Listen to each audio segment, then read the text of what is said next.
Assalamu alaikum wa rahmatullahi wa barakatuh. Welcome to the 9 p.m. live English news edition. Here are the top stories.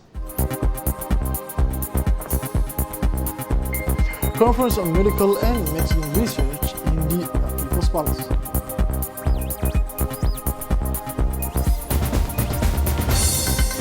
The international news, the World Bank unlocked $12 billion for vaccines.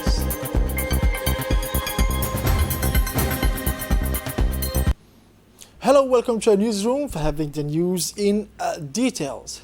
The Ministry of Higher Education and Research organized this morning a conference on medical and medicinal research chaired by Prime Minister Abdulqadir Kamil Mohammed.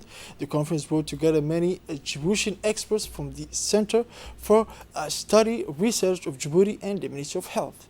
Indeed, this conference, whose working will continue until tomorrow to share and popularize the latest medical and medicinal research from various institutions in Djibouti in charge of the fight against infectious diseases and particularly on the COVID-19 pandemic. These many topics such as the management of the COVID-19 pandemic and its management in Djibouti and the tool for diagnosing infectious disease and the usefulness and benefits of medicinal plants were presented by many experts who succeeded one another at the podium of this conference. In the part of medicinal research, uses of many plants have been raised.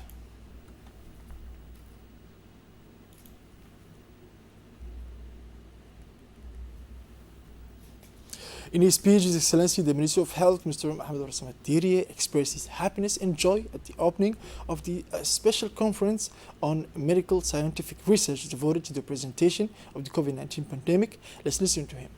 Un réel plaisir pour moi d'être parmi vous ce matin. It's an honor and a real pleasure for me to be with you this morning on the occasion of the opening of the conference on medical and medical research, which this year devotes a significant part of its presentations to the good debate of COVID-19. An unprecedented epidemic that has surprised and mobilized all the attention, energy and efforts of the government of the Republic of Djibouti in its entirety and the Ministry of Health in particular in recent months. An epidemic that underscored the end to accelerate the reforms initiated on the forgetting disputes that seal the health systems of our country to make it more robust and resilient to emergencies. An epidemic that more than ever demonstrates the vital need for our country to have a research sector that is efficient, inclusive, and responsive. It is in this spirit that I am calling for more interaction between healthcare professionals and CERD researchers by creating platforms that concentrate high-level, high-value-added medical and scientific expertise in our country. Let us listen to His Excellency the Minister of Higher Education and Research, Dr. Nabil Mohammed. Pour l'organisation de cette conférence, je tiens également à féliciter le CERD et son directeur, Dr. Jaludine. For the organization of this conference, I would like to congratulate RAD and its director. In particular, I would like to compliment Dr. Fatouma Abdul Latif, whom I would like to ask you to applaud this initiative and the efforts made. Madam, to take it a reality, I would also like to congratulate you for the publication of the book as a compliment Djibouti in partnership with the South China Politicologists, China's official academy. I would like to salute all the speakers at this conference who, through their contributions, enriched it with their knowledge, experiences, and the result of their work.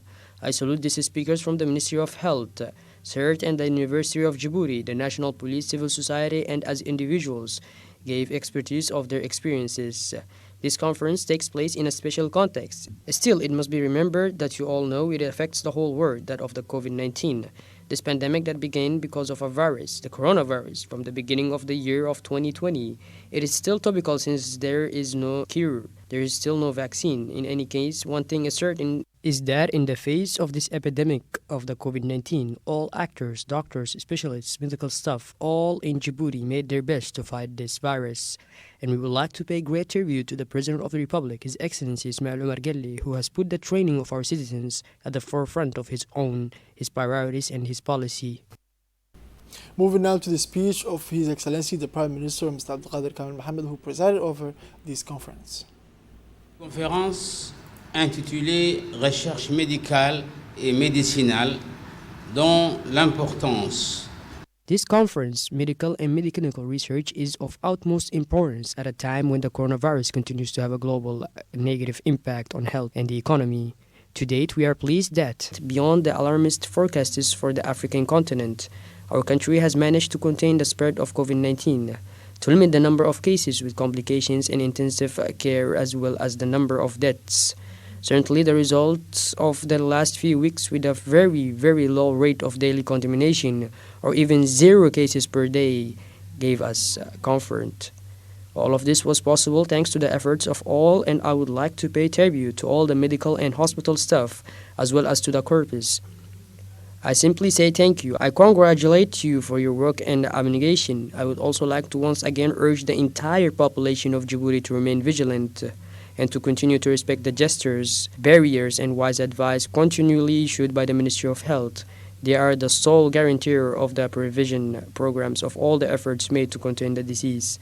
Our country has distinguished itself as the forefront of the international scene for its ability to manage the pandemic and has been congratulated for its courageous action to systematically screen the population from the start of the alert in March 2020. Now, under the chairmanship of Khartoum Farah, the Committee on Legislation, General Administration and Human Rights held this Wednesday, October 14th, a working session focused on the review of the draft bill on the reorganization of the Ministry to the Muslim Affairs and Culture and Waqf Property. This meeting took place in the presence of the Minister of Muslim Affairs, Culture and Waqf Property, Mr. Mumin Hassan Barre, accompanied by the main officials of his ministry and its subordinate bodies. After general discussion and analysis on the various components, the commissioners expressed their vote in favor of the adoption on the above-mentioned provision, subject to amendment that will be charged on the bill. Under the leadership of its President Ahmed Robli Abdullah, the National Assembly's Committee for Social Development and Environmental Protection examined on Wednesday, October 14th, the draft law supplementing the law of January 28, 2006 on the Labor Code. In addition, the deputies, members and non-members of the Commission. The meeting was attended by the Minister of Labor in charge of the reform to the administration, Mr. Ismail Ibrahim Roble, assisted for the occasion officials of the said ministerial department. At the end of these discussions, which concern measures to strengthen social justice, the parliamentarians expressed their support for the new provisions, which will be amended before its transmission in the public session. Now, the Minister of Energy in charge of natural resources, His Excellency Mr. Yunus Ali Gedi, participated today by video conference the General Assembly of the International Solar Alliance (ISA). The Assembly is the supreme decision-making body of the ISA and provides guidance on various administrative, financial, and program-related matters. India's Ministry of New and Renewable Energy, R.K. Singh, is President of the ICA Assembly, and Brun Person, Secretaries of State to the Ministry of Ecological and Solidarity Transition, France, is co-chair of the Assembly. The aim of the ISA is to produce the rules of the game, norms, and standards for solar energy in order to achieve rapid and massive deployment in solar-rich countries. The minister said in his speech that the construction of the first solar power plant in Djibouti has entered a decisive phase. We'll listen to him. Mais agréable de participer à cette assemblée générale de l'ISA. It is a pleasure for me to participate in this General Assembly, which is being held in exceptional circumstances. Taking advantage of this virtual forum, I am pleased to reiterate my country's unwavering commitment to the promotion and development of renewable energies, particularly solar energy. Also, ladies and gentlemen, dear colleagues, allow me to announce to you in Djibouti that the construction of the first solar plant, Djibouti, has entered a decisive phase led by the French group ENGIE. This plant of 30 megawatts, which will be built in the Great Bara, once again reaffirms the political vision of the President of the Republic, His Excellency, Mr. Ismail Omar Guelleh, the first countries of the African continent to use 100% of green energy, given the various projects for the development of renewable energy underway in the Republic of Djibouti. This ambition remains entirely within our reach to eventually constitute a clean and sustainable energy mix, which we are convinced will be the first cornerstone of our energy independence. The Ministry of Labor in charge of the administrative reform, Mr. Ismail Ibrahim Roble, received an audience today, Wednesday, October 14th, 2020, beginning of the day, the ambassador of Japan in Djibouti, Mr. Koji Yonatani. This meeting is part of the farewell tour of Ambassador Koji Yonatani to members of the government, which marks the end of its mandate. The two senior officials discussed together the friendly relation between the two countries and cooperation project underway supporting by the Embassy of Japan, particularly the fields of employment and professional integration. During this meeting, the minister paid a heartfelt tribute and congratulated the diplomat for his remarkable work. He called for even more efficient strengthening of cooperation in the field of employment. Finally, he wished the ambassador every success in his career. Mr. Koji Yonatani, for his part, welcomed he received in the country during his term of office. He also expressed the wish to see his country further support to efforts of the Ministry of Labor in the field of employment and capacity building of labor institutions. Now, the School of The government, which marks the end of his mission in Djibouti. The two senior officials discussed together the friendly relations between the two countries and cooperation projects underway supported by the Embassy of Japan, particularly in the field of employment and professional integration. Anglais School of Art hosted today a closing ceremony of a training workshop on the revision of the curricula of the new third grade French program. The seminar was attended for about 10 designers of Crippen textbooks.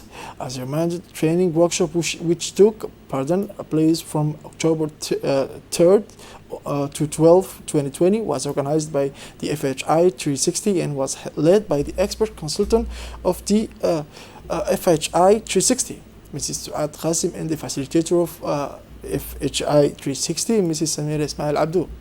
During the 10 days of this training workshop, participants worked on the curriculum revision of the new third grade French program and the didactic tools for the benefits of second cycle students. Outgoings. The basic skills in pedagogical content were fixed and will be developed at Crippen. In addition, the participants and trainers of this workshop carried out a week-long test on assessment and the basic school of the art to evaluate the teaching and learning skills in reading. More generally, DEGRA, which consists of assessing the level of students in reading, is indeed a tool administered by FHI 360 and funded by US aid in about 50 countries around the world and is part of the strengthening of reading and basic education in Djibouti. This morning, the Department of Agriculture of the Ministry of Agriculture inspected the progress of tree planting in the Central Nursery and the Mirjog Nursery for Plants. The event was attended by the Department of Agriculture Director, Mr. Muhtar Mahmoud Waberi, and the Director of Food Security, Mrs. Idil Noor Abdi. The tree planting project was carried out in cooperation with the Food and Agriculture Organization of the United Nations, FAO. This operation aims at reforestation of public places and roads, and it is part of a project dedicated to the production of trees and fruit trees. Let's listen now to what the Director of Agriculture said.